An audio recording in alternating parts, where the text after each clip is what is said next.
საღამომშვიდობისა პირდაპირ ეთერში მუშაობას იწყებს მთავარი აჭარაში გადაცემა, რომელშიც ყოველ სამშაბათს განსხვავებული აქცენტებით გიყვებით რეგიონსა და ქვეყანაში მიმდინარე მხოლოდ მთავარ ამბებს. მე ვარ ჟურნალისტი ლაშა ზარგინევა და დღევანდელ გადაცემაში წარმოგიდგენთ.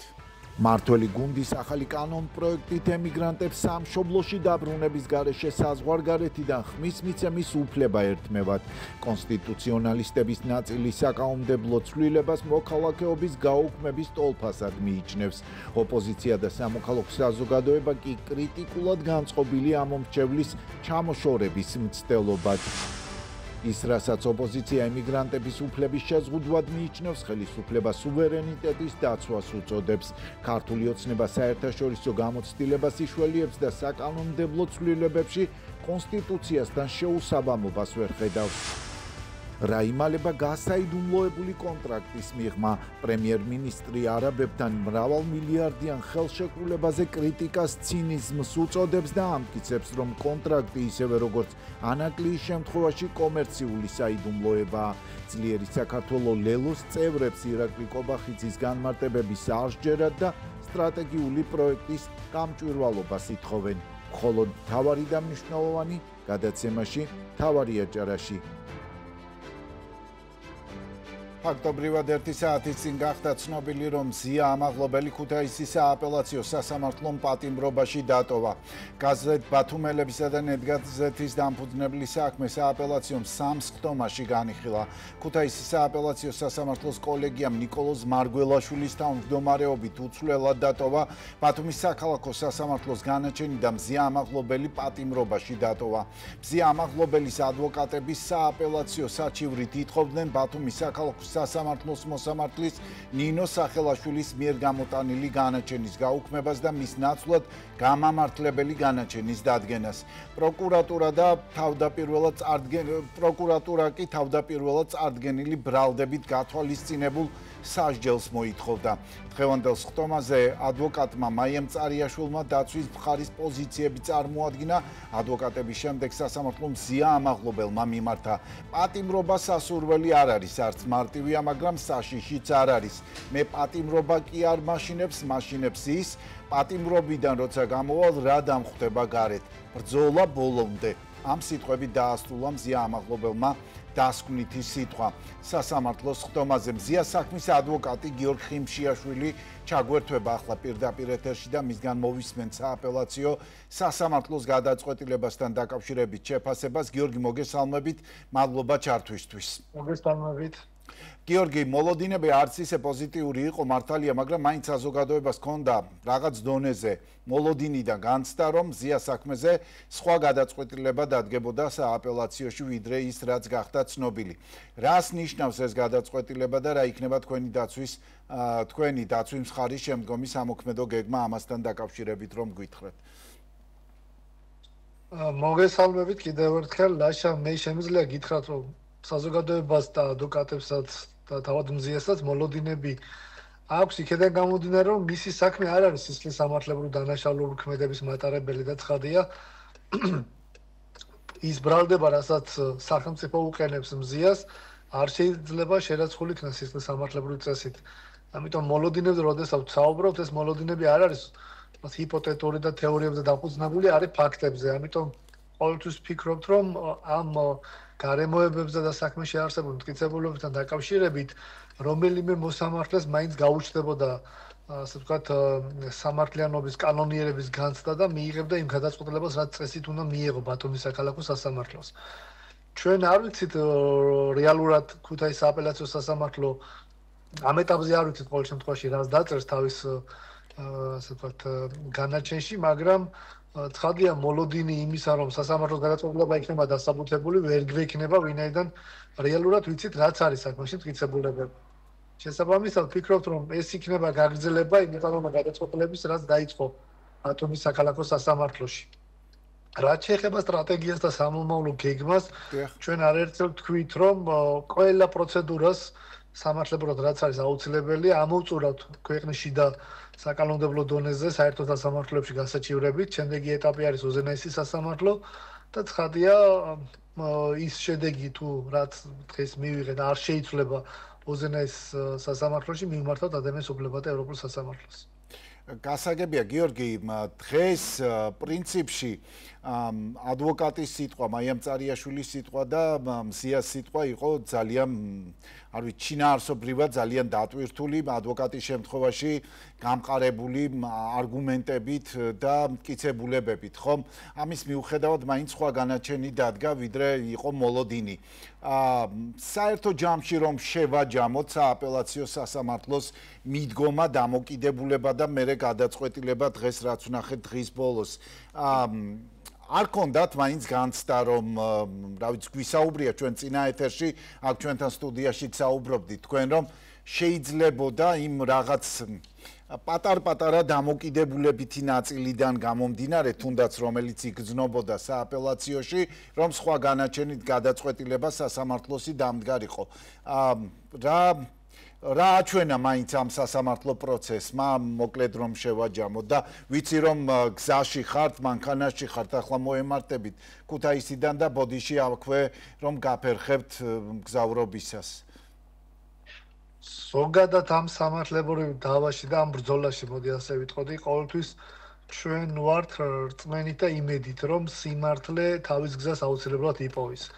ეს არის, ასე ვთქვათ, ის მოლოდინები, რასაც ყოველთვის ეფუძნება ჩვენი ადვოკატების მზიას თუ ყველა იმ ადამიანის, ასე ვთქვათ, განცდა, რომელიც ამ პროცესში ჩვენ გვერდით დგას და დგას მზიას გვერდით. ზოგადად მოლოდინები ყოველთვის არის იმაზე ორიენტირებული, რომ არ შეიძლება საქმეში არსებულ მტკიცებულებებს გაცნობის შემდეგ მოსამართლეს არ შეექმნას ობიექტური შთაბეჭდილება იმასთან დაკავშირებით, თუ რა გადაწყვეტილება უნდა მიიღოს.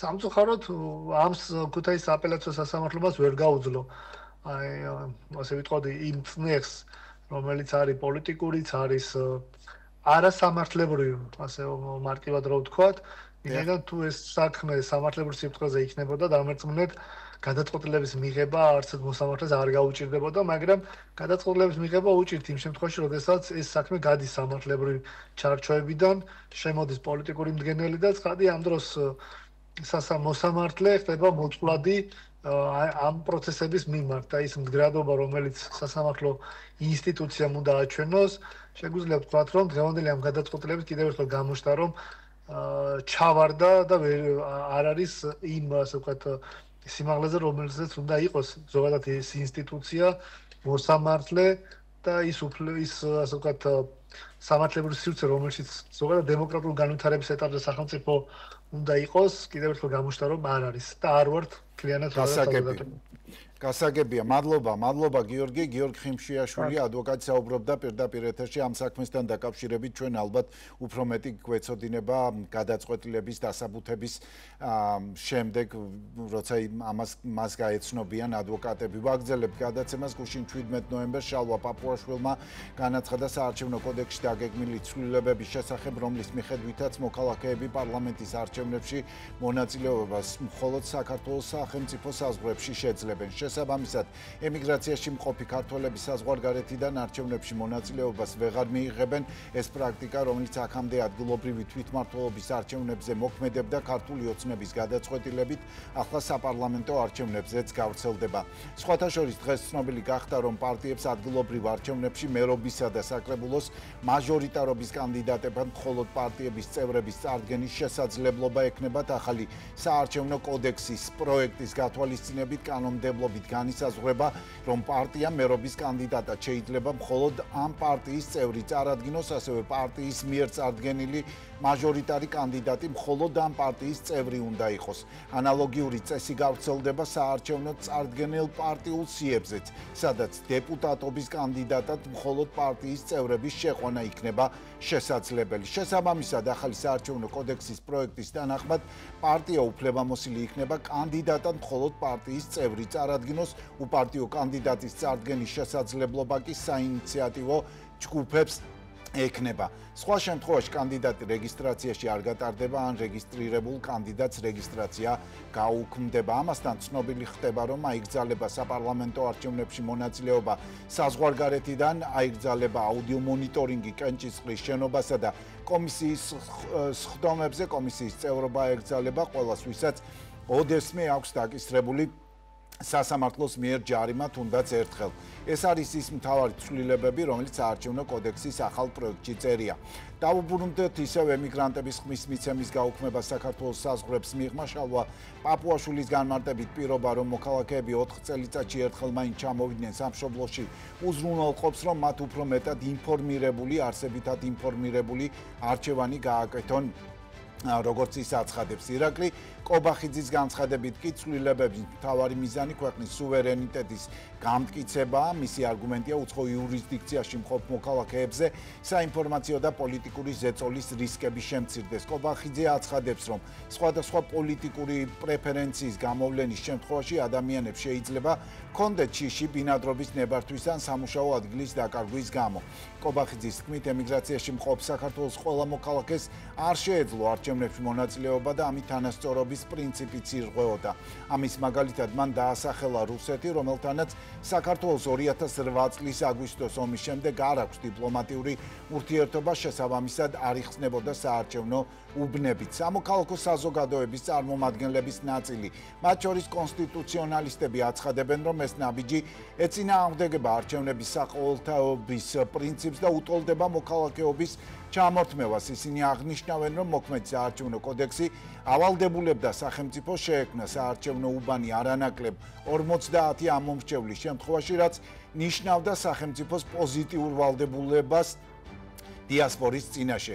პოლიტოლოგი გია ხუხაშვილი ეჭქვეშ აყენებს ხელისუფლების არგუმენტებს და პირდაპირ მიუთითებს პოლიტიკურ მოტივაციაზე. ემიგრაცია ძირითადად ოპოზიციურადაა განწყობილი, ამბობს ხუხაშვილი.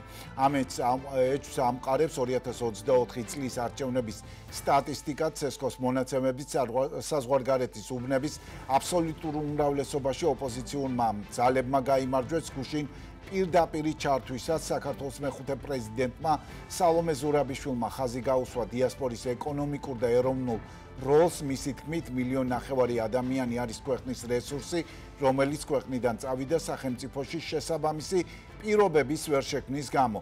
ექს-პრეზიდენტის შეფასებით სახელმწიფოს კონსტიტუციის მეხუთე მუხლი ავალდებულებს იზრუნოს მათზე და შეუნარჩუნოს სრულყოფილი მოქალაქეობა. გუშინ დაანონსებულ საკანონმდებლო ცვლილებას რეაქცია მოყვა ეკლესიიდანაც. ჩრდილოეთ ამერიკის ეპისკოპოსი საბა ინწკირველი გულდაწყვეტით აცხადებს, რომ მოლოდინი დამატებითი უბნების შექმნის შესახებ შეიცვალა ვითარებით, რომელმაც ემიგრანტებისთვის არჩევნებში მონაწილეობა თითქმის შეუძლებელი გახადა. ჩვენ ემიგრაციაში გაფანტულ ქართველებს დღეს გვაუწყეს, რომ საქართველოს მომავალი ჩვენს გარეშე გადაწყდება. ამის შესახებ კი დღეს მღვდელ მონაზონმა იერონიმოს ქათამაძემ სოციალურ ქსელში დაწერა. ვეცდებით მომდევნო 1 საათის განმავლობაში გავარკვიოთ, რამდენად რეალურია 4 წელიწადში ერთხელ საქართველოს ჩამოსვლის შესაძლებლობა იმ ადამიანებისთვის, რომლებიც სიდუხჭირის გამო არიან ქვეყნებში, უცხო ქვეყნებში ემიგრაციაში. გავაანალიზებთ სამართლებრივ რისკებს და იმას, თუ რა გავლენას მოახდენს ეს ნაბიჯი ქართულ დემოკრატიასა და დიასპორას სამშობლოს კავშირზე. მას დავიწყოთ საკანონმდებლო ცვლილებების სამართლებრივი ნაწილით, მოგვიანებით კი მის პოლიტიკურ ასპექტებზე ვისაუბრებთ. კონსტიტუციონალისტი, სამართლის დოქტორი, შავი ზღვის საერთაშორისო უნივერსიტეტის ასოცირებული პროფესორი ზურაბ ჯიბღაშვილი გვერდდება ღია ეთერში. ბატონო ზურაბ, მოგესალმებით, მადლობა თქვენი დროისთვის და გადაცემაში მონაწილეობისთვის. მადლობა, მოგესალმებით თქვენს ტელემაყურებელს. ბატონ ზურაბ, ხელისუფლების მთავარი მტკიცებაა, რომ ხმის მიცემის უფლება არ იზღუდება, არამედ იცვლება მხოლოდ ადგილი. თუმცა ოპონენტები აცხადებენ ხელისუფლების, რომ ეს ეწინააღმდეგება არჩევნების საყოველთაობის კონსტიტუციურ პრინციპს და ფაქტობრივად რიყავს დიასპორას. სამართლებრივი თვალსაზრისით სად გადის ზღვარი უფლების შეზღუდვასა და პროცედურის რეგულირებას შორის? არის თუ არა სამშობლოში ჩამოსვლის პირობა 100,000-ობით ემიგრანტისთვის, მათ შორის არალეგალური სტატუსი მქონე მოქალაქეებისთვის რეალურად ხელმისაწვდომი საშუალება საკუთარი კონსტიტუციური უფლების განსახორციელებლად თქვენი შეფასებით? დიდი მადლობა ამ თემისთვის. შევეცდები მაქსიმალურად ამწურავ იყოს ჩემი პასუხები, თუმცა ნებამიბოძეთ პირველ ყოვლისა ჩემი ადამიანური იმედგაცრუება და გულის ტკივილი დავაფიქსირო დღეს ქალბატონ ზიასთან უსამართლო გადაწყვეტილების კიდევ ერთხელ დადასტურების გამო. რაც შეეხება თქვენს კითხვას, არის საქართველოს კონსტიტუცია ამომრჩეველს როგორც ერთიანად, ასევე ინდივიდუალურად თითოეულ ადამიანს განიხილავს საქართველოს სახელმწიფო ხელისუფლების ფორმირების წყაროდ. ერთადერთი და უმაღლესი ლეგიტიმური წყარო ხელისუფლების ფორმირების არის ხალხი. ეს არის საქართველოს მოქალაქის უფლება. ყველა მოქალაქის ინდივიდუალურად მიემართება ეს უფლება, ყველა მოქალაქე არის ამ უფლების რეალიზაციაზე თანაბრად უფლებამოსილი. ეს გადაწყვეტილება, რომელიც შეიძლება დაკანონდეს, ხვალე მიიღოს პარლამენტმა, ეწინააღმდეგება არა მხოლოდ არჩევნების საყოველთაობის პრინციპს. აი ესეთი უსამართლო გრადაციით აქ ადგილმდებარეობის შეცვლა ესეთი უმკივნეულო არ არის. ადგილმდებარეობის მიხედვით ხდება ადამიანების უსაფუძვლო დიფერენციაცია და უსაფუძვლო დიფერენციაცია არის დისკრიმინაცია. პირდაპირ ვეუბნებით უცხოეთში მყოფ ადამიანებს, რომ თქვენ ამ საზოგადოების სრულფასოვანი ნაწილი არ ხართო.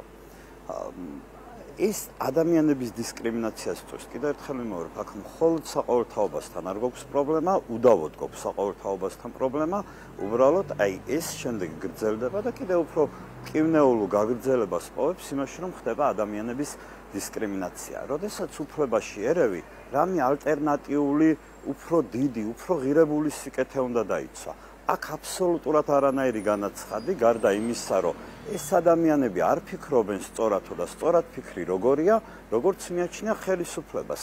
გუშინ ამაზე განცხადება გააკეთა პარლამენტის თავმჯდომარე პაპუაშვილმა და ვოლსკიმაც, ხო? ორივემ თქვეს, რომ აი ეს ადამიანები, რომლებიც უცხოეთში არიან, ესენი არიან რაღაც საინფორმაციო ზეგავლენის ქვეშ, ტიპურად ქრესტომათიული სცენარია საბჭოეთის. რომლებიც ამბობენ, რომ ვინც ჩვენი არ არის, ჩვენთან არ არის, ჩვენი მტერია. საზღვარგარეთ ვინ მიდის უცხოეთში, ანტისაბჭოთა ელემენტები, საბჭოეთის მტრები, აბსოლუტურად აი ეს განიხილავენ ემიგრანტებს. რატომ? იმიტომ, რომ ყოველი საარჩევნო ციკლი მათთვის არასასურველ შედეგს აჩვენებდა, უფრო და უფრო რეგრესულ შედეგს. კი ბატონო, ხელისუფლება და ის ადამიანები, ვინც დაანონსა ეს საკანონმდებლო ცვლილებები, გამართლებას ცდილობენ იმით, რომ ეს მოდელი შეესაბამება მაგალითად ირლანდიის, მალტის, ისრაელის, სომხეთის პრაქტიკას. რამდენად ადეკვატურია ამ ქვეყნების მოდელების შედარება საქართველოს კონტექსტთან, დიდი მასშტაბის ეკონომიკური მიგრაციისა და ემიგრაციისა და დიასპორის განსხვავებული დემოგრაფიული სტატუსის გათვალისწინებით ან რა კრიტერიუმებს იყენებს ევროპული სასამართლო მსგავსი შეზღუდვების სამართლებრივი გამართლებისას. აი ეს თემები არის ძალიან მნიშვნელოვანი ალბათ და გუშინ მე ვახსენე კიდევაც ჩემს შესავალ ნაწილში, რომ ექს-პრეზიდენტმა სალომე ზურაბიშვილმა კონსტიტუციის მეხუთე მუხლი ახსენა ამ ნაწილში და მისი დარღვევა თანასწორობასთან დაკავშირებით. მადლობა, საკმაოდ ტევადი კითხვა და თუ რომელიმე ასპექტი მე მხედველობიდან გამომჩა იმედი მაქვს შევაცდეთ. მე ვცდილობ, რომ ჩვენი დროის ფარგლებში როგორმე ბევრი შეკითხვა დაგისვა და ბევრი პასუხი მოვისმინოთ. რა თქმა უნდა. მე ცოტნები მოქნილი ვიყო. მოკლედ რა ქვეყნებიც არის ჩამონთვლილი, ამათგან მხოლოდ მალტა ევროკავშირის წევრი. აქედან დავიწყოთ. ირლანდია არის ეს დამცავი აქვს ირლანდიას, აბსოლუტურად განსხვავებული კონტექსტებია ნამდვილად. ირლანდიას დამცავი აქვს ბარიერი ზღუდემასქნა გაერთიანებული სამეფოსგან, ხო შეიძლება ეს იყოს მათი ლეგიტიმური მიზანი. საუბარი იმაზე კი არ არის რამდენ ქვეყანაში არის. ნახეთ როგორ ცუდად არის ამორჩეული ქვეყნები დემოკრატიასთან პირნათლად მყოფი ქვეყნები, რომლებსაც ინდივიდუალური კონტექსტი ჰქონდათ ნამდვილად. იცით, გინდათ ამ ქვეყნების ჩამონათვალის გაგრძელება? ავღანეთი, ჩრდილოეთ კორეა, ვიეტნამი. რო ვამბობთ, რომ რუსეთის და იმის ბელორუსის გვერდით მოგვიხსენიესო, ეხლა არავინ არ მოგვიხსენია. ეხლა გადავწყვიტეთ, რომ ჩვენ დავდგეთ ავღანეთის გვერდით. აი ამ თეოკრატიული ტოტალიტარიზმის გვერდით. დემოკრატია რას ნიშნავს და სუვერენულ იმაზე რო აპელირებენ, რაც მთლიანად რუსული დოქტრინაა, ხო? თქვენ ვინმე აი ეს ეჭვი აქვს და ეჭვეპარება ვინმე არ ფიქრობს იმას, რომ არო შვებს იმ სინამდვილეს, რომ ავღანეთიდან ამერიკა რატო გავიდა, იმიტომ რომ ამ ნიადაგზე დემოკრატია ვერ გაიხარებს, უმრავლესობა მიდრეკილი იმ თეოკრატიისკენ, რელიგიური თეოკრატიისკენ. იქ ვერ ხარობს დემოკრატია. უმრავლესობას ეს უნდა. ეს დემოკრატიის პირვანდელი ვულგარული გაგებით ხალხისნებაა, დემოკრატიულია, მაგრამ არ არის სამართლიანი, ხო? აი, პრემიერ-მინისტრის მთავარი არგუმენტია მაგალითად, გუშინ ინტერვიუს უსმინეთ ალბათ, ჩვენ არხზე გადიოდა მასთან ინტერვიუ, მთავარი არგუმენტია სუვერენიტეტის გამტკიცება და უცხო იურისდიქციიდან პოლიტიკური ზეწოლის ნაწილის გატანა, მოკლედ ამ გადაწყვეტილებით, რომელსაც ისინი საარჩევნო კანონმდებლობასთან დაკავშირებით იღებენ. რამდენად მოემსახურება ამ სიკეთეს სახელმწიფოებრივს, როგორც ხელისუფლება გვეუბნება ასეთი ცვლილება. რამდენად მყარია ეს არგუმენტი თუნდაც სამართლებრივი გამართლებისთვის ხომ არ იხსნის პასუხისმგებლობას, მაგალითად სახელმწიფო ამით საზღვარგარეთ საარჩევნო პროცესის გამართულად და უსაფრთხოდ წარმართვაზე. რა თქმა უნდა იხსნის სახელმწიფო გაურბის თავისვალდებულებას, სახელმწიფო უბრალოდ ასუფთავებს ოპოზიციურად განწყობილველს, რაც შეეხება სუვერენიტეტს, ეს არის აი ცნობილი გამონათქვამის, ხო, რომ პატრიოტიზმი ნაძილების უკანასკნელი თავშესაფარია, აი ამისი პრაქტიკაში დანერგვა. სუვერენიტეტი რა არის? სუვერენიტეტი, სახელმწიფო სუვერენიტეტი არის სახალხო სუვერენიტეტის გაგრძელება. ჩვენ ხალხი ამომრჩეველი და სახელმწიფო ვართ ორმაგ კავშირში. ჩვენ ვართ ხელისუფლების წყარო სწორედ იმიტომ, რომ ხალხმა ხელისუფლებამ ჩვენს მიერ ფორმირებულმა ხელისუფლებამ აღასრულოს ჩვენი ნება. ეს გადაწყვეტილება კიდევ ერთი მნიშვნელოვანი რამეა, ამ დონეზე ვერ დაიჭერს თავს. ეს თავისი რეგრესით გაგრძელებას პოვებს. ნახეთ, ვინც გირჩევს, იმასთან პასუხისმგებელი ხარ. ამ ხალხს რას ეტყვის? უცხოეთში მყოფ ადამიანებს, თქვენ ჩვენ არ აგირჩევი ხართ, რას გთხოვთ? რა გინდათ ჩვენგან? ჩვენ თქვენ წინაშე ანგარიშვალდებულება არ გვაქვს. მე შესაბამისად ამ ხალხს ხელისუფლებაზე ზეწოლის სხვა უფლებაში, აქციებში, შეკრებებში მონაწილეობას შეუზღუდავენ. იმიტომ რომ ვიზა უნდა განახორციელო, როგორ უნდა განახორციელო ხელისუფლებაზე ზეწოლა თუ ის შენ არ აგირჩევია, ხო? ანუ აი ეს უფლებრივი მდგომარეობა, რაც საბოლოოდ მთლიანად საზოგადოების გახლეჩისკენ არის მიმართული, განვითარებას პოვებს. სუვერენიტეტი, კიდევ ერთხელ ვიმეორებ, სახელმწიფო სუვერენიტეტი არ ნიშნავს შუა საუკუნეების ტიპის კარგ ჩაკეტილობას. ამ ტიპის სუვერენიტეტის ამ მასშტაბით გაზრდაზე ამბიცია ჩინეთს არ აქვს, რომელიც ყველაზე ახლოა ვთქვათ თვითკმარობასთან, ხო, ამერიკის შეერთებულ შტატებს არ აქვს. სუვერენიტეტი არ არსებობს ურთიერთობების გარეშე. კიდევ ერთხელ უნდა გავიმეორო, ეს არ არის შუა საუკუნეების კარჭახკეტილობის ფეოდალიზმის ხანა.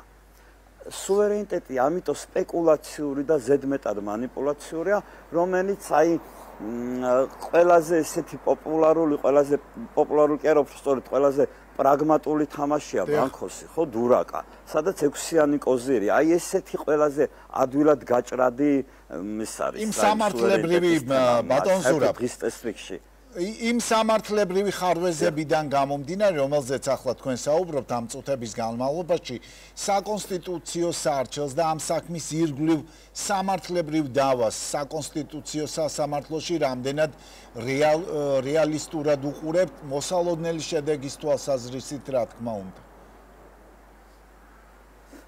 იცით, მე როგორც აღნიშნე, გადაწყვეტილება ერთმნიშვნელოვნად არაკონსტიტუციური, ამომრჩეველი არის ერთიანი საქართველოს საზოგადოება არის ერთიანი ორგანიზმი და ამიტოა სახელმწიფო ჩვენი პროდუქტი, ეს ერთმნიშვნელოვნად არაკონსტიტუციურია, იმიტომ რომ ეს კოლექტიური ხელისუფლების წყაროდ ყოფნა ჩაშლილია თითოეულ ინდივიდზე. რა თქმა უნდა, ერთმნიშვნელოვნად არაკონსტიტუციურია, მაგრამ საკონსტიტუციო სამართლოში ბოლო წლებში განხორციელებულმა საკადრო გადაწყვეტილებებმა, რომელიც შემდეგ საკონსტიტუციო სამართლოს გადაწყვეტილებებზეც აისახა, აი ცხადყო, რომ სამართალი პოლიტიკასთან ზედმეტ ინტიმში შევიდა. საკონსტიტუციო სამართლოში ერთი-ორი დამოუკიდებელი ხმაღა იქნება ცოტა ხანი, რაც რამოდენიმე მოსამართლეს დარჩა უფლებამოსილებისვა და დაახლოებით 1 წელი დანარჩენი პოლიტიკური ნება მონოლითურად შევიდა საკონსტიტუციო სამართლოში და რამე მოლოდინი, პრაქტიკული მოლოდინი არა, რაღაცა პროტოკოლური პასუხი რო გაგცეთ, რომ სასამართლოა დამოუკიდებელია და აბა დავიცადოთ, ვნახოთ რა იქნება, ეს ზედმეტი გულუბრყვილობა იქნება, თავის და საზოგადოების მოტყუება იქნება. ძალიან წაკითხვადია რაც იქნება. გასაგებია. ძალიან დიდი მადლობა ბატონ ზურაბ თქვენ. ბატონ ზურაბ ჯიბღაშვილი საუბრობდა კონსტიტუციონალისტი ჩვენს ღია ეთერში პრემიერ-მინისტრმა ირაკლი კობახიძემ გუშინ აჭარის მაუწყებლისთვის მიცემულ ინტერვიუში სცადა კრიტიკა სრულად გაენეიტრალებინა, როდესაც არაბულ პროექტზე კრიტიკა ანაკლის კონსორციუმთან გაფორმებულ ხელშეკრულებას შეადარა. კობახიძის თქმით, კრიტიკოსები, მათ შორის ლელოს ლიდერი ცინიზმით არიან ახსავსე, ვინაიდან ანაკლის კონტრაქტიც ზუსტად იგივე წესით იყო გასაიდუმლოებული კომერციული საიდუმლოების სტატუსით. ამ ფორმით ხელისუფლება ცდილობს კითხვის ნიშნის ქვეშ დააყენოს ოპონენტების პოლიტიკური ეთიკა და პროფესიონალიზმი, თუმცა ძლიერი საქართველოს ლელო კობახიძის შედარება სრულიად კომიკურს უწოდებს და ბრალდებებს საკუთარ არგუმენტებს უპირისპირებს. როგორც ლელოში ამბობენ, ანაკლის შემთხვევაში ინვესტიციის დეტალები, დამფუძნებლები და სტრატეგიული მნიშვნელობა ეკონომიკის სამინისტროს მიერ იყო ცნობილი, არაბული პროექტის შემთხვევაში კი კონტრაქტი სრულად გასაიდუმლოებულია. მათი კიდევ ერთი არგუმენტია, რომ ანაკლის კონსორციუმმა პროექტი მოიგო ღია საერთაშორისო ტენდერის შედეგად 12 მონაწილეს შორის. არაბულმა მხარემ კი პროექტი პროექტი მიიღო არანაირი ტენდერის შესაბამისად. ანაკლის კონტრაქტის მიხედვით საბოლოოდ პორტის 100% ქართულ სახელმწიფოს გადაეცემოდა სრულ მფლობელობაში არსებული პროექტის შემთხვევაში კი წინასწარ გაცხადებულია, რომ მიწა და უძრავი ქონების მინიმუმ 60% უცხოელებზე გასხვისდება. შევეცდებით შემდეგ სტუმართან ერთად გავარკვიოთ, რატომ მიიჩნევენ ისინი, რომ საქმე ეხება ეკონომიკურ დემოგრაფიულ უსაფრთხოების რისკებს, რომელსაც ეს პროექტი აჩენს, რატომ არის კომერციულად არამომგებიანი ეს კონტრაქტი ქართული მხარისთვის და რა გაკვეთილი უნდა გამოეტანა ხელისუფლებას ანაკლის პროექტის ჭაშლიდან. ვაჟა დარჩია ძლიერი საქართველოს ლელოს წარმომადგენელი, ბათუმის საკრებულოს წევრი უპასუხებს ჩემს კითხვებს სტუდიაში. ვაჟა, მოგესალმებით, მადლობა გადაცემაში მონაწილეობისთვის. რა თქმა უნდა, ეს თემა და აუცილებლად გვექნება საარჩევნო კოდექსთან დაკავშირებულ ცვლილებებთან კითხვა, თუმცა მაინც უნდა ვისაუბროთ ჯერ იმ პროექტზე, რომელზეც ყველაზე ესეთ მასშტაბური კამპანია აქვს გაჩაღებული თქვენს პოლიტიკურ ძალას, ხო? პრემიერ-მინისტრი კობახიძე აცხადებს, რომ თქვენი კრიტიკა, ცინიზმი ამ პროექტთან დაკავშირებით და ზოგადად არაბულ ინვესტიციასთან დაკავშირებით არის აზრს მოკლებული, ანაკლის კონტრაქტიც გასაიდუმლოებული იყო, როგორც კობახიძემ აღნიშნა და ამით გაამართლა დაუშვათ ის, რომ საზოგადოებას არ აქვს ბევრი ინფორმაცია არაბულ ინვესტიციასთან დაკავშირებით. ხოთ განუმარტოთ მაყურებელს თქვენი პოზიციიდან ანაკლის კონტრაქტის გასაიდუმლოებისა და არაბული ინვესტიციის ურთიერთკავშირი რამდენად ჩანს ამ შემთხვევაში და თუ კი ორივე კომერციულ საიდუმლოებას, იმიტომ მექვემდებარებოდა, რომ ეს სტრატეგიული პროექტებია და სტრატეგიულ პროექტებთან გვაქვს საქმე, რატომ გახდა მიუღებელი ის დაუშვათ თქვენი პოლიტიკური ძალისთვის, რომელიც ინვესტორი იყო ერთ-ერთი ანაკლის. სერიოზული ვისაუბროთ ანაკლის სპორტის მნიშვნელობაზე და რიგითი დეველოპერული პროექტის შესრულებაზე, ხო? აქ რაღაც არ არის ეს კორელაცია არ არსებობს ამათ შორის. ანაკლის სპორტი იყო გეოპოლიტიკური მნიშვნელობის მეგა პროექტი, ხო, საქართველოში რაც ხორციელდება და მათ შორის სხვადასხვა მხარე იყო აქ ჩართული, ხო? ამიტომ ეხა გეოპოლიტიკურ პროცესზე, სადაც უცხოეთის არსებობდა, რომ უცხოეთის გემები უნდა შემოსულიყო, ანუ რეგიონში იყო ერთ-ერთი ყველაზე მნიშვნელოვანი პროექტი, მათ შორის უსაფრთხოების ნაწილი ოკუპირებული ტერიტორიების მოსაზღვრე რეგიონია, ხო? შესაბამისად, ეხა ჩვენ ვილაპარაკოთ იმაზე, რომ კრწანის სისტყეპარში და გონიოში აშენებული ქალაქი, როგორც თვითონ ამბობენ, ჩვენ ამას ანკლავებს ვეძახით და უსაფრთხოების პროექტი, ეკონომიკურად ამხელა მნიშვნელობის პროექტი, გეოპოლიტიკური პროექტი რეალურად ერთი და იგივეა და ამაში კორელაცია არსებობს, არასერიოზულია, რა თქმა უნდა. ამ ყველაფერზე ლაპარაკი. უცებ რო აუხსნა საზოგადოებას, რომ ვნახოთ, აი რას ვაპროტესტებთ და რატომ უყურებთ ჩვენ ამას პროექტად, რომელიც არის მოქალაქე, რომელიც ამ პოლიტიკურ და ეკონომიკურ პროცესებში ძალიან ცუდად ვერ ყვევი, ან საერთოდ ვერ ყვევი, გონიოს ტერიტორია, რომელიც არის ამ წლების განმავლობაში დატოვებული ისე, რომ იქ რაიმე ტიპის ინვესტიცია ვერ განვითარდა, აქ თუ ვინმე რაიმეს გააკეთებს, ამარტივად რომ აუხსნათ მაყურებელს, რატომ მოდის წინააღმდეგობაში ეროვნულ ინტერესებთან? ანუ ქართული ოცნება გვეუბნება, რომ 9 მილიონი კვადრატი ტერიტორია, ორი ქალაქის სიდიდის ტერიტორია, ქალაქ სახელმწიფოს, მაგალითად მონაკოზე 4-ჯერ დიდი ტერიტორია, უნდა გადავცეთ არაბ ინვესტორს და იქ უნდა აშენდეს ორი არაბული ქალაქი, სადაც თვითონ კომპანიის ხელმძღვანელი Eagle Hills-ის ხელმძღვანელი ამბობს, რომ იცხოვრებენ 60%-ზე მეტი იქნებიან ამ ქალაქის მაცხოვრების საერთაშორისო, ასე ვთქვათ, არაქართველები, ხო? და ჩვენ სვამთ კითხვას, 9 მილიონი კვადრატი, როცა ჩვენ ვამბობთ, რომ 6 მილიარდიანი ინვესტიციაა, მინიმუმ რომ შევაფასოთ ამ მიწების საბაზრო ღირებულება, არის 600 მილიონზე საუბარი, ხო? ჩვენ როცა ვამბობთ, თუ 600 მილიონია სახელმწიფოს წილი, ანუ 600 მილიონი ღირს ის კაპიტალი, რაც ამაში სახელმწიფომ ჩადო. დანარჩენი ის 2/3, რაც ინვესტორმა უნდა ჩადოს ამ ყველაფერში, სად არის? ვკითხულობთ, სად დევს, რომელ ანგარიჟზე, რომელ ბარათზე, რომელ ბანკში, რომელ ორგანიზაციაში? ამაზე პასუხი არ არის. ვითხოვთ გასაჯაროვდეს ხელშეკრულება, ხო?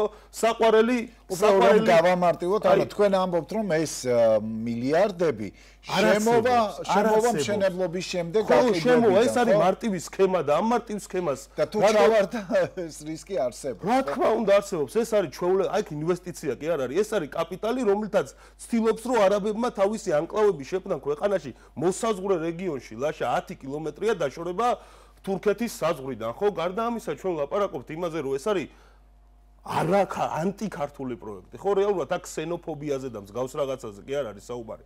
არც ერთი ნორმალური ქვეყანა, სადაც ეკონომიკური კრიზისია, 1.5 მილიონი არის ემიგრანტი ყავს. შობადობა ვხედავთ, რომ 5,000-ით ნაკლები ადამიანია, ხო? ანუ სხვაობა ამ მნიშვნელობით, რა თქმა უნდა, ამ მსჯელობამ ანუ 5,000 არის სხვაობა შობადობასა და სიკვდილიანობას შორის და ჩვენ ვამბობთ, რომ უნდა მივცეთ, უნდა ავაშენოთ ორი ცხეთის ზომის ქალაქი. მაშინ, როცა არანაირი ბენეფიტი სახელმწიფოსი ამაში არ არსებობს. საყვარელი სიტყვა რა იყო ქართული ოცნების ბოლო 2 წლის განმავლობაში? გამჭვირვალობის კანონი, ასე შემდეგ ის კანონი, სად არის გამჭვირვალობა? გამჭვირვალობას ვითხოვთ.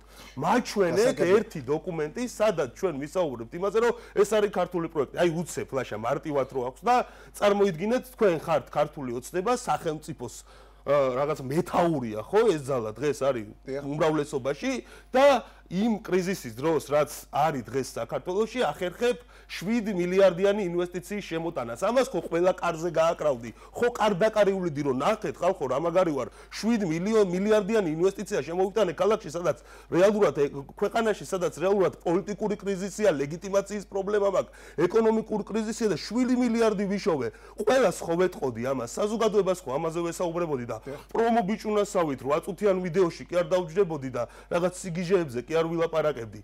არა, საპირისპიროდ რა შეიძლება ქართული ოცნება? მაშინ ქართულ ოცნებას.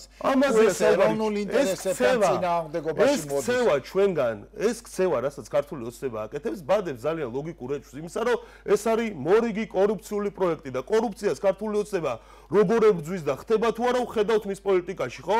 ყველა ლიდერი დაკავშირებული მასთან დაიჭირა, ზოგი გააქცია, ზოგი ყველობასა და ყველა ამის მოტივი იყო კორუფცია და ეხლა მორიგი კორუფციული პროექტია, რომლის ერთი საჯარო ნაწილი კორუფციასო. რანაირათებზე ეხლა ვის ებძვიან ეხლა რეალურია ამაზე ვისაუბროთ. დავიჭერთო კიდევ. დაიჭირა მისი გუნდის წევრები, ვინც იმდენი ფული იშოვა, რამდენიც ბიზნეს არ ქონდა გავთვლილი. იყო ეხლა ყველამ კარგად ვიცით, რავი თორნიკე რიჟვაძეზე სანთლებს რო ანთებდნენ და ირაკლი ღარიბაშვილი მეციარო იყო. ამიტომ ამაზეა საუბარი. ქართული ოცნება ამ კარდაკარს კი არ აკეთებს 7 მილიარდიანი ინვესტიციით, კი არ ტრაბახობს ქართულ მოსახლეობასთან, პირიქით უმალავს. მალავს გრიფით საიდუმლოს ადებს დეველოპერული მშენებლობა, ანუ დეველოპერია ეს კომპანია, რამე განსაკუთრებული კი არ არის აქ ყველაფერი. დეველოპერული კომპანია ამბობს, რომ ჩემ პროექტს გრიფით საიდუმლო ენდაებად. რა გზაგრჩებათ, ვაჟა, ფაქტია, რომ ხელისუფლება ბოლო 1 წლის განმავლობაში განსაკუთრებით ამ რაღაც ოპონირების რეჟიმში ყოველთვის ახერხებს იმას, რომ საკუთარი პირვანდელი მიზანი გაიტანოს ბოლომდე. თქვენ რა გზა გრჩება? თქვენ თუ ხედავთ გამოხმაურებებს ამ თემაზე, ძალიან მტკივნეულად მიიღო ეს ნაწილი საზოგადოება. და ეს არის პრობლემა რეალურად. ჩვენ ამ პრობლემებზე რო საუბარი გვიწევს, რეალურად ეს არის ძალიან მნიშვნელოვანი და ამაზე ქართული ოცნება თავისი გუნდის წევრებიდან, მათ შორის საპატრიარქოდან ვნახეთ გამოხმაურებები, ხო? ვინ თითქოს იმ ხალხიდან, ვინც ლოიალურად არის განწყობილი ქართულ ოცნებასთან. სხვადასხვა პოლიტიკური გემოვნების ადამიანების გამოხმაურებები და პრობლემად აღქმა ამ პროექტისა, ვინც ლოიალურად არის ქართულ ოცნებასთან განწყობილი და მათ მოუწევთ როგორც მინიმუმ ეს პირობები გაასაჯაროვენ და თუ არ გაასაჯაროვებენ, რა თქმა უნდა, ჩვენ ყველა შესაძლო გზით. იქნება ეს აქცია, იქნება ეს სხვადასხვა სამართლებრივი ფორმა. ამისა ამ ყველაფერზე ვისაუბრებ. ჩვენი მთავარი იარაღი ამ ეტაპზე არის ის, რომ საზოგადოებას ამ თემაზე ველაპარაკოთ და დღის წესრიგში ეს საკითხი იყოს. გამჭვირვალობა როგორც მთავარი დაპირება ქართული ოცნებისა, კანონების მიღება გამჭვირვალობის სახელით და აქეთ პროექტი, რომელიც ეხება რეალურად ბიზნეს პროექტს და ბინების ყიდვა გაყიდვას და ამ საკითხზე დადებული გრიფით საიტი. კი ბატონო, გადავიდეთ კიდევ ერთი თემა, რომელიც აქტუალური გახდა გუშინდელიდან მოყოლებული. ემიგრაციაში მყოფი ჩვენი თანამოქალაქეების ხმის მიცემის უფლების შეზღუდვა თუ ისინი საქართველოს საზღვრებს მიღმა იქნებიან კენჭისყრის დღეს. როგორ უყურებთ ამ თემას? რატომ დასჭირდა ეს ქართულ ოცნებას? ვაჟა, თუ საერთო მაჩვენებელს ავიღებთ ამ მომრჩევლის, ხო? დავუშვათ 2024 წლის არჩევნებისთვის 85834 ამ მომრჩეველი იყო საზღვრებს გარეთ რეგისტრირებული. 12000-მა მისცა ხმა, კი. ძალიან მცირე რაოდენობა, პრინციპში არც უნდა უღირდეს ხელისუფლებას ეს იმ კრიტიკად, რომელიც მიიღო ამ 2 დღის განმავლობაში, ხო? მაშინ რაში დასჭირდა, აი რაშია საქმე თქვენი აზრით? ძალიან მნიშვნელოვანია, რომ ქართულ ოცნებას არ უნდა უღირდეს ის ნაბიჯები, რასაც გავს მათ შორის არაბული ანკლავები მაგის ნაწილია, ხო, მაგრამ მაინც აკეთებს. ქართული ოცნება არის იმ ეტაპზე მართლობისა გადასული, სადაც არანაირი გავლენამ თითქოს მასზე არ შეიძლება, ხო? სანამ გაზდის ყველაფერს ვაკეთებ. ეს არის ქართული ოცნების დამოკიდებულება და რა გააკეთა რეალურად ქართულმა ოცნებამ იმ ცვლილებებით, სადაც უთხრა ადამიანებს, რომლებიც კაპიტალის მთავარი შემომტანები არიან ჩვენს ქვეყანაში, წელიწადში მილიარდობით, არა თუ მილიონობით, მილიარდობით ლარს ამ ქვეყნის ეკონომიკაში ასხამენ. სხვის ბებიებს, სხვის ბაბუებს, სხვის შვილებს უვლიან, რომ აქ თავისი ბებია, ბაბუები, მშობლები და შვილები შეინახონ და ამ ხალხს რეალურად ქართულმა ოცნებამ უთხრა, რომ შენ ამ ქვეყნის მოქალაქე არ ხარ. რას ნიშნავს რეალურად ხმის ჩამორთმევის უფლება, ხო? ეს არის მოქალაქეობიდნენო და აქ მისცენ. არგით ეხა რაზე ვსაუბრობ? მილიონ ნახევარი ადამიანი რო ჩამოვიდეს არჩევნების დღეს, ლაშა, აი ტექნიკურად ავიღოთ, მილიონ ნახევარი ადამიანი ჩამოვიდა არჩევნების დროს ქვეყანაში. 50% როგორც იქცევიან ადამიანები, როგორც წესი 50%. ამომრჩეველი ხო არ არის ყველა მილიონი ნახევარი?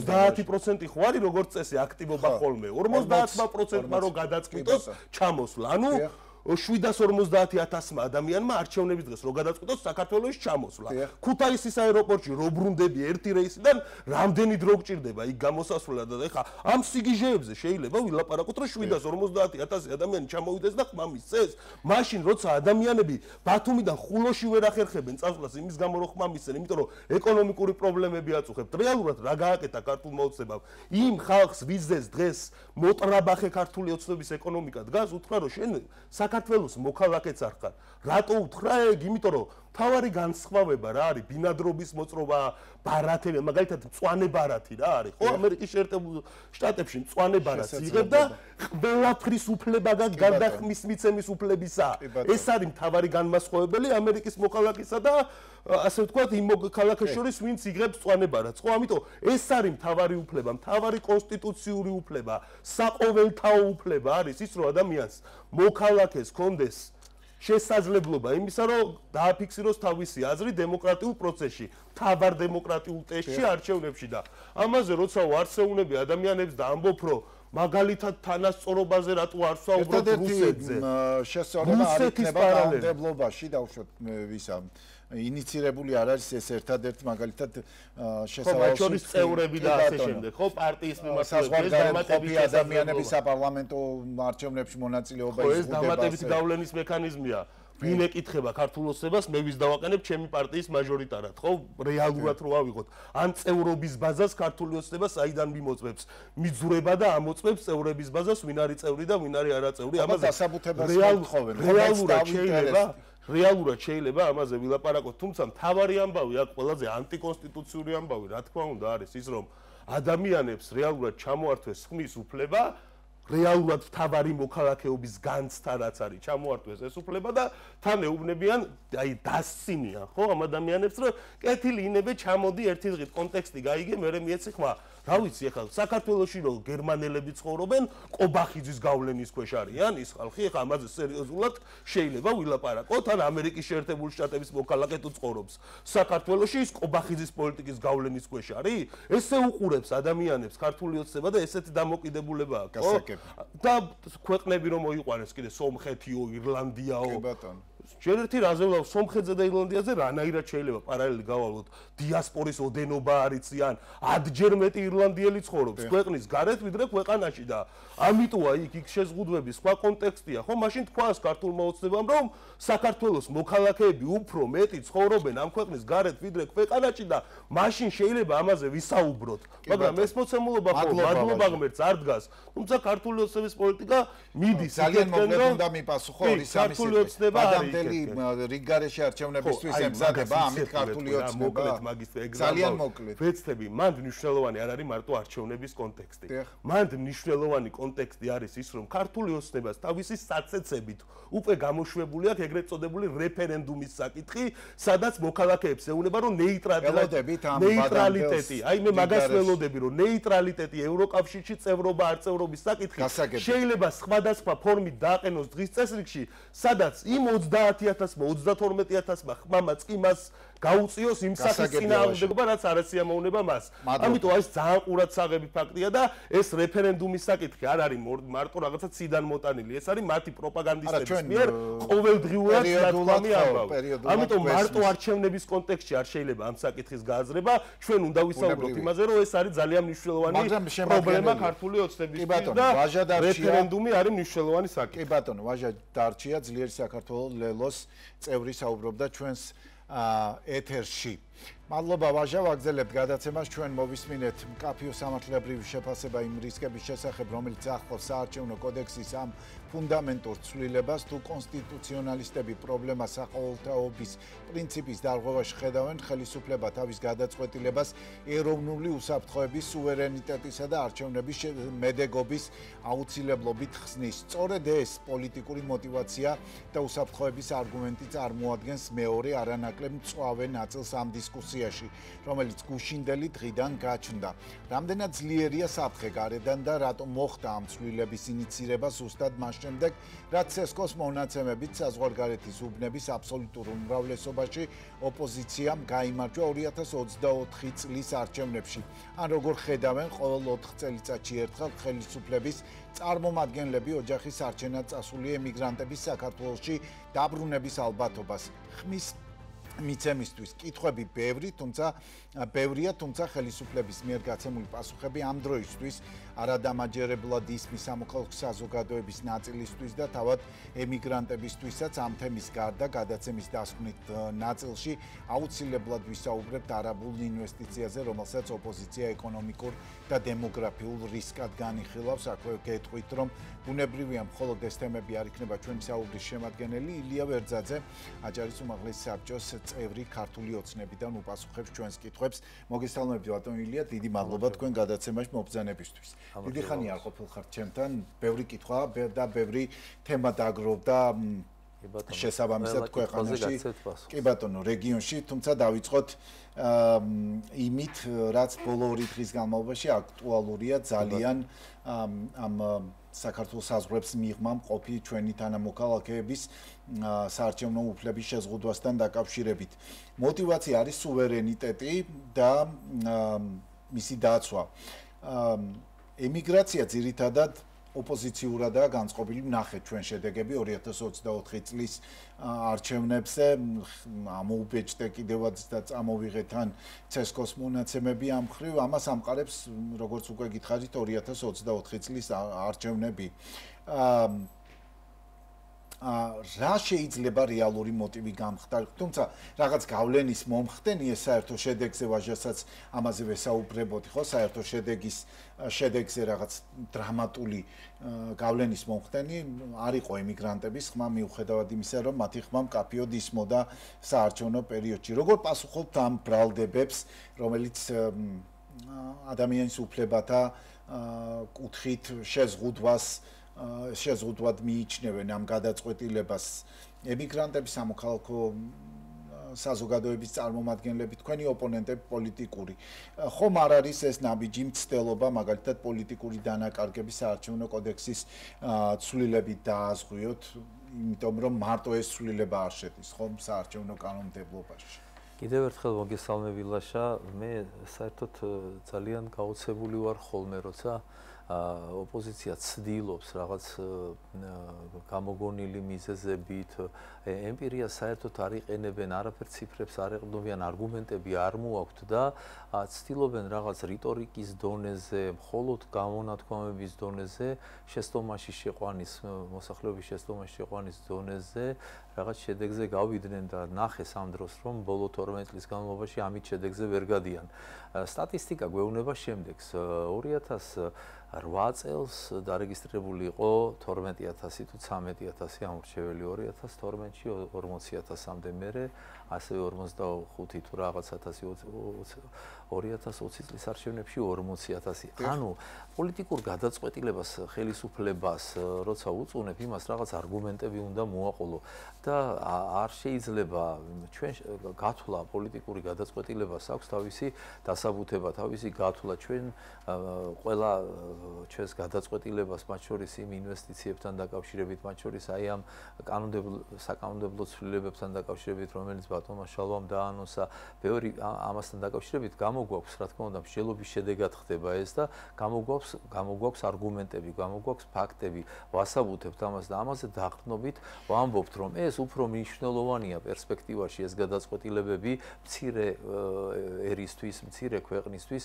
სამომავლოდ. სუვერენიტეტს ემუქრება საფრთხე თუ ემიგრანტის სხვა ქვეყანაში ჩვენი ქვეყნის მიერ შექმნილ საარჩევნო უბანში მისცემს ხმას ბატონი.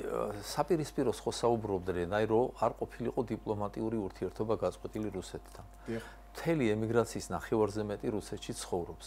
თქვენც ხო გახსოვთ, რომ საპირისპიროს, აი დიამეტრალურად საპირისპიროს ლაპარაკობდნენ, ამბობდნენ, რომ იქ უნების გახსნა, იქ გავლენის ქვეშ არის, იქ პრორუსული მენტალიტეტი ყალიბდება. ერთ შემთხვევაში თუ ყალიბდება და ერთ შემთხვევაში თუ ეს სიტუაცია მუშაობს, მეორე შემთხვევაში რატო საპირისპიროს, ანუ არ შეიძლება ესე, თქვათ, ერთი კედლიდან მეორე კედელზე ეხეთქებოდე იმ რაღაც ვიწრო პარტიული ჭრილში გადმოსახედიდან გამომდინარე. ამიტომ ხელისუფლება ის ასაბუთებს ყველა თავის ნაბიჯს, იღებს გადაწყვეტილებებს და ამ გადაწყვეტილებების შედეგს იმკის ქვეყანა და ხედავთ ჩვენ ეკონომიკურ ზრდას, ხედავთ ჩვენ სტაბილურობას, ხედავთ ჩვენ მშვიდობას და ეს არის აქ მე მგონი მთავარი და შედეგს რას გამოიღებს ახლა წინასწარ რატო მე დავები მით უფრო როცა კიდევ ვიმეორებ სტატისტიკა გვეუბნება რომ ამას არანაირი გავლენა, რეალური გავლენა არ აქვს. თან დარეგისტრირებულზე მაქვს ლაშა საუბარი. მონაწილეზე არა. ანუ ის რომ დარეგისტრირდა 95000 მოწერილი მაქვს მონაცემები 95500-მდე ადამიანი დარეგისტრირდა 2024 წლის არჩევნებში, თუმცა აქედან მივიდა დაახლოებით 50%. დაახლოებით 50%. ისეთივე დასრება, როგორც ზოგადად ქვეყანაში. დაახლოებით 50%. კი ბატონო, თუმცა მაინც რჩება განცდა ემიგრაციაში, რომ ამ გადაწყვეტილებით საქართველოს ხელისუფლებამ არ გაითვალისწინა მათი მდგომარეობა. ხო, ძალიან ბევრი საუბარი არის იმასთან დაკავშირებით, რამდენად ერთ-ერთი არგუმენტი დაუშვათ შალვა პაპუაშვილმა, როცა ამ ცვლილებებზე ისაუბრა, იყო ის, რომ 4 წელიწადში ერთხელ კეთილი ინებოს ყველამ და ჩამობრძანდეს და მისცეს ხმა აქაური კონტექსტის გათვალისწინებითო არჩევნებზე თუმცა თქვენ როგორ წარმოგიდგენიათ ახლა ემიგრანტი რომელიც არ ვიცი სიდუხჭირის გამო არის წასული სხვა ქვეყანაში იქ მუშაობს და ამით არჩენს ოჯახებს ყოველ 4 წელიწადში ერთხელ ჩამოვიდეს ბატონ ილია და ზოგადად როგორ წარმოგიდგენიათ ეს პროცესი ფინანსურად ეკონომიკურად არ ვიცი მენტალურად ყველანაირად ბევრი მათ შორის არალეგალია და საერთოდ ვერ ჩამოდის წლების განმავლობაში. ნახეთ, თქვენ დამასწარით ახლა. აი, სადაც არალეგალზეა საუბარი, არგუმენტს ვერაფერს ვერ მოიტან, იმიტომ რომ ის ვერც ისე მიიღებს მონაწილეობას და ვერც ასე არჩევნებში. აქ ლაპარაკია მაგრამ 2024 წლის არჩევნების დროს მათ შორის მახსენდება საგარეო საქმეთა სამინისტროს მოწოდებაც მიუხედავად იმისა ხარ თუ არა არალეგალი და ამაზე არასამთავრობო ორგანიზაციებს კამპანიაც ჰქონდათ, მათ მაინც შეეძლოთ რეგისტრაციის გავლა და შესაბამისად ხმის უკრებულობა გალეგალიზება ხდებოდა მაშინ და ეგ არ არის არგუმენტი, ეგ არის ერთ-ერთი დეტალი და ბატონი შალვას ეს განცხადებაც კი არ იყო, თქვათ, ეს იყო ჩვეულებრივი ერთ-ერთი მაგალითისთვის, ერთ-ერთი გამოსავალი მოცემული და რატომ არ ვაკეთებთ აპელირებას იმაზე, რომ რა შედარება იყო მაშინ, როცა თქვათ, ემიგრაციაზე ჩვენ საუბრობდით მაგ კონტექსტში და როცა დაიწყო ეს პროცესები ჩვენს ქვეყანაში და რატო არ ლაპარაკობთ იმაზე, რა სიტუაციაში ვართ დღეს. აი სწორედ მაგაზე მინდა მეც ყურადღება გავამახვილო, რომ კონტექსტიდან ამოგლეჯილი ცალკე აღებული ერთ თემაზე, ოღონდ კი ოპონირება გაგვიწიონ, საუბრობენ ერთს და მეორეზე და ერთმანეთთან არაკავშირებენ. აღარ დაგჭათ ამასობაში ბატონ ილია ბევრი დაკავებულია პოლიტიკური ლიდერები და მე არ ვამბობ პოლიტიკური ოპონენტები, იმიტომ რომ პოლიტიკური ოპონენტები რო არ დაგვრჩა, ნამდვილად არ არის ჩვენი ბრალი, იმიტომ რომ სხვა აქცენტებზე ამახვილებენ ყურადღებას ოპონენტი, რომელსაც 61 მანდატი არაფრად უღირს და ხალხის მისდამინდობა არაფრად უღირს, იმას მე ვფიქრობ ხალხმა საკადრისი პასუხი გასცა და იმას უნდა გაუფრთხილდეს შენს ქულას და უნდა გაამრავლო ქულა და მაინდამაინც ქვეყნის ჩამოშლის ხარჯზე ეგრევე ექსკლუზიური ძალაუფლების ხელშეაღება რომ მე რაც გინდა ის გააკეთო და უბედურება მოსწიო ქვეყანას. გვესმის ხელისუფლების წარმომადგენლების მხრიდან რომ ასეთ სუსტი ოპოზიცია ქვეყანას არასდროს არ ყოლია ბატონო და მაგას ვამბობ. ამ ფონზე ამდენი ადამიანი ოპოზიციიდან დაკავებული რო არის იმ ბრალდებით რომ მათ შეეძლოთ სახელმწიფოს ჩამოშლა ცოტა განცხადებებს შორის რაღაც ლოგიკის პოვნა ცოტა რთულია. კარგი, გავაგზავნოთ ეს თემა ბატონ ილია. რიგგარეშე არჩევნების თემა გააქტიურდა კიდევ ერთხელ გუშინდელი ამ გადაწყვეტილების შემდეგ. კიდევ ერთხელ ვამბობ, რომ ამ ხმებს დიდი გავლენა საარჩევნო შედეგებზე პრინციპში არც არასდროს არ ქონია. საერთო ამომრჩეველთა რაოდენობას თუ გავითვალისწინებთ, თუმცა თქვენი ოპონენტებს ამოქალაქო საზოგადოება უკვე აქტიურად საუბრობს იმასთან დაკავშირებით, ალბათ გესმოდათ ბატონი ვაჟას საუბარიც იმასთან დაკავშირებით, რომ რეფერენდუმის ჩატარების სურვილით ხელისუფლება ჩაატარებს რიგგარეშე არჩევნებს. კითხვაში თითქმის ჩამოაყალიბეთ, ნახეთ, ვიწყებთ, ესე იგი, თქვენ სიტყვებს ვეყრდნო, ვიწყებთ იმით, რომ თუმცა ამას დიდი გავლენის მოხდენა არ შეეძლო. მაგით არ ვამბობ, ნახეთ, ფორმულამდე მივიდეთ რა.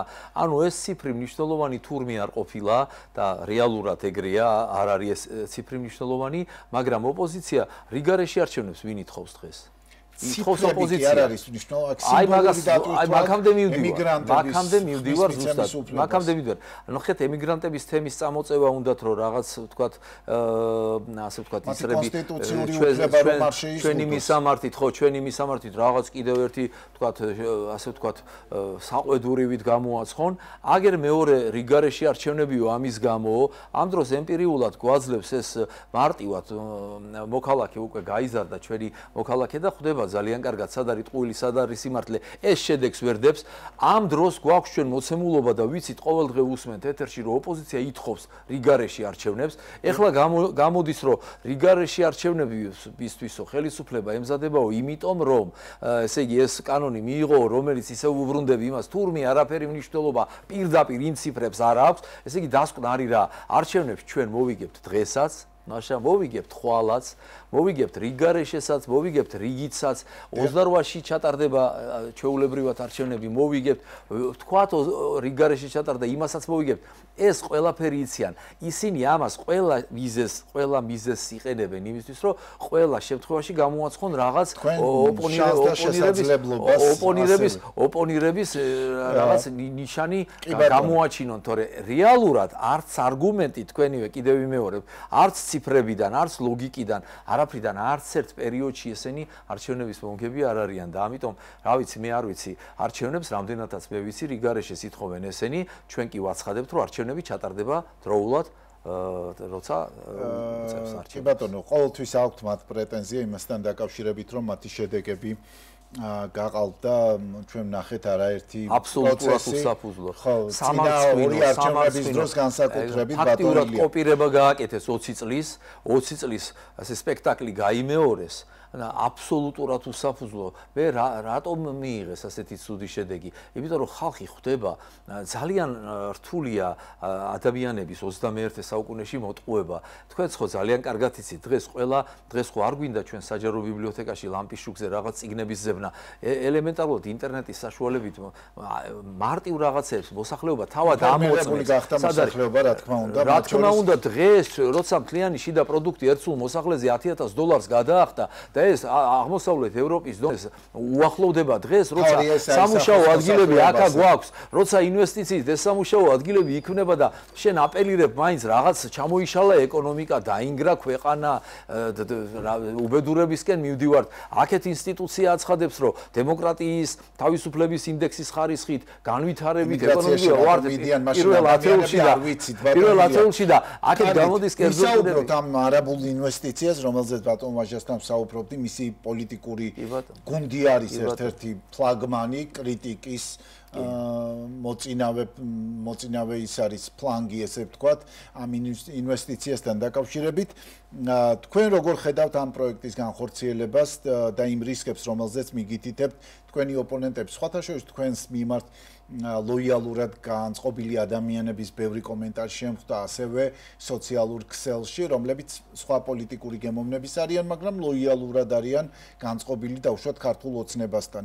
თვლით თუ არა, რომ უფრო მეტი საჯაროობა, გამჭვირვალობა მოხსნიდა დღის წესრიგიდან იმ სპეკულაციას, რომელიც ამ პროექტს ახლავს თან?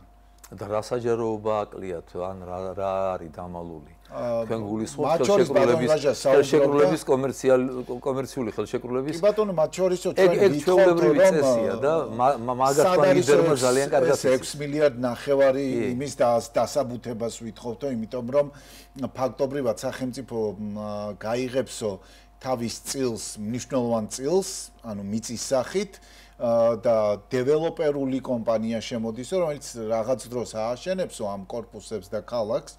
იქიდან ამოღებული თანხით შეეცდებაო, რომ ინვესტიცია რა არისო, ინვესტიცია განახორციელო. მოდით დეველოპერი არის, რომ ერთნაირად ვისაუბროთ და ერთმანეთს გაუგოთ, დავიწყოთ უნდა კრიტერიუმებზე უნდა შევთანხმდეთ. ხო, აბა მე მაშინ გამიჭირდება, იმიტომ რომ დემოგრაფიული არ არის ინვესტიციაო ამბობს ოპოზიცია, არ არის. ეს არ არისო ინვესტიცია, ეს არისო დეველოპერული პროექტის განხორციელება, რომელიც შეიძლებაო რაღაცა წლებზე იყოსო გათვლილი. ანუ წილზე აქვს საუბარი, ხო? იმ ინვესტიციაზე, რომელიც დასახელდა. დაიწყო თქვათ რამოდენიმე თვეში პროექტის განხორციელება და 40,000 თუ 24,000 კაცი დასაქმდა. მერე რას ვიტყვით? ქართველები არ იქნებიან 60%-ია უცხოელი იქნებაო, დასაქმებულიო მათ შორის. თქვათ ეს ასე არ მოხდა. თქვენ ეთერში ბოდიშს მოახდებინებთ? მე არ ვიცი ახლა ბოდიშს მე თქვენ უნდა მოახდინოთ. თქვენ მე რატომ თქვენ მოგატყუათ და ხალხს არ მომატყუებს ვერავინ, მე ძალიან კარგად ვიცი. ხო და მაგას მომობ ზუსტად შემოლაშა, რომ რამოდენიმე თვეში გამოჩნდება ეს, მაგრამ რამდენი წლის წინ იყო ეს 2 წელი გავიდა, თუ 3, როცა აი რუსები შემოვიდნენ, რუსებმა იყიდეს, რუსეთი შემოვიდა, აბა მითხარით რა მოხდა, რუსიფიკაცია სად მოხდა? რამოდენიმე სტატისტიკა ხო ყველამ ვიცით, რამოდენიმე ბინა, თქვათ, რაღაც რაოდენობის კი, დიდი რაოდენობით არიან ფაქტია, კი ბატონო. ხო, და დემოგრაფიაზე რა. ეხლა 60% უცხოელზე გაყიდული. ანუ თქვენ ამას საფრთხეთ არ აღიქვამთ. უძრავი ქონება არ ნიშნავს მაინც და მაინც ერთი ქვეყნის მონაკოზე დიდი ტერიტორია ექნება თუ საქართველოში არაბებსო. მონაკოზე დიდი ტერიტორია ექნება თუ ვაჟი ამბობს საქართველოშიო არაბებსო, ესეთია მოკლედ. მონაკოზე დიდი ჯამურად. ხო, ჯამურად, ხო. კი ბატონო, ინვესტიციას ახლა მოცემულობა რაც გვაქვს, იმაზეა საუბარი. ინვესტიციაც დიდია. და ინვესტიცია ზოგადად არის მისასალმებელი და განვითარებული ქვეყნები ცდილობენ ხოლმე, რომ პირდაპირ უცხოური ინვესტიცია დაკითხოთ. ფაქტობრივად ერთი წუთი გვაქვს დარჩენილი ბატონ ილია სააპელაციო სასამართლო. აი მაგას ამბობს ოპოზიცია, რომ მე ერთი წუთი მაქვს დარჩენილი და თვითონ რამდენსაც არა, თქვენც საკმაოდ დრო დაგითმეთ. პატიოსნად ვეცადეთ, რომ ეს ბალანსი დაგვეცვა. მზია ამაღლობელი საქმესთან დაკავშირებით სააპელაციო სასამართლომ დატოვა ბათუმის საქალაქო სასამართლოს გადაწყვეტილება და ის პატიმრობაში დარჩა. როგორ უყურებთ ამ თემას? ჩვენ არ გქონია შემდგომ ეთერში საუბრის საშუალება ამ თემასთან დაკავშირებით. კი და შეიძლება ამიტომაც არ გახსოვთ, მაგრამ მე ზოგადად იურიდიულ ნიუანსებზე სასამართლოს კომპეტენცია რაც არის. იურისტები არ არიან ხელისუფლებაში, მაგრამ მზიაზე ძალიან ბევრ მათგანს განცხადების დონეზე კი, მაგრამ მე როგორ ხედავთ, თვლით თუ არა სილის გაწვნისთვის სისხლის სამართლებრივი დევნა რამდენად ადეკვატურია ადამიანის და ის ასჯელი, რომელიც ზიას მიესაჯა. მე ვთვლი, რომ სამართლებრივ სახელმწიფოში გადაწყვეტილება უნდა მიიღოს სასამართლომ. ეს არის აქსიომა, ამას მტკიცება არ ჭირდება და სხვათა შორის გასაჩივრებული და გაპროტესტებული მრავალი გადაწყვეტილება გვინახავს, რომელიც დადასტურდა შემდგომ მაღალ ინსტანციებში. ამიტომ აქ ლაპარაკი არ არის იმაზე, მე რევიზიასაც არ გავაკეთებ და განცხადებასაც სასამართლო არის სასამართლო და მე ვთვლი, რომ კანონმორჩილმა მოქალაქემ ზოგადად პატივი უნდა ცეს სასამართლოს გადაწყვეტილებას. ვლანძღო სასამართლო და თან მერე მასზე რაღაცები ვისაუბრო და ხელისუფლების ინსტიტუციას შეურაცხყოფა მივაყენო. რა ვიცი, მე შემიძლია რა თქმა უნდა ჩემი აზრი გამოვთქვა, ეს უკვე ჩემი უფლებაა და არ გამოვთქვა. ხო, არ გამოვთქვა ჩემ აზრს, მაგრამ რაც შეეხება პოზიციას, არის ეს ჩემი პოზიცია, რომ სასამართლოს გადაწყვეტილებას მე პატივს. რაც ირიბად ნიშნავს იმას, რომ ეთანხმებით სასამართლოს გადაწყვეტილებას. გადაწყვეტილებას უნდა ცეთ პატივი არ ვეთანხმებით თუ ვეთანხმებით. გასაგებია. მადლობა ბატონ ილია ვერძაძე, აჭარის უმაღლესი საბჭოს დეპუტატი იყო, ჩვენი დასკვნით ნაწილის სტუმარი. ასეთი იყო დღევანდელი მთავარი აჭარაში და მთავარი თემები. ერთმანეთს კვლავ სამშაბათს ისევ 21 საათზე შევხვდებით. დროებით.